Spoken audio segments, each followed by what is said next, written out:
Именно в тази земя са се зародили многобройни революции и идеи, които преобърнаха световната история. В продължение на стотици години, под доминацията на царските императори в Руската империя, животът на обикновените хора беше направо адски. Думата на императорите беше закон. Големи дворци и неизмеримо богатство принадлежаха на династията Романови. Повечето хора бяха земеделци и бяха бедни. Не им е позволено да се борят за храна или за своите права. Но Първата световна война постави управлението на Романови в криза. Непоносимата бедност изкара хората на улицата. В този момент на сцената излиза болшевишката партия, водена от Владимир Ленин.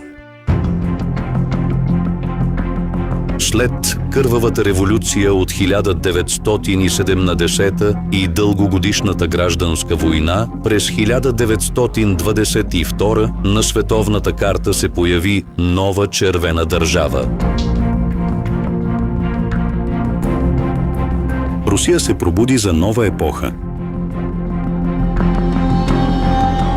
Под ръководството на Ленин, формираният Съветски съюз стана най-голямата социална лаборатория в човешката история. Разкошът на императорите вече го няма. На негово място беше издигнат лозунгът за диктатура на пролетариата. Правителството настояваше, че комунизмът не е просто някаква си теория от книгите, а нещо, което трябва да бъде приложено в живота на всеки гражданин. И така ресурсите бяха разделени. Концепцията за частна собственост изчезна. Комунистическата партия овладя живота на всеки обикновен човек.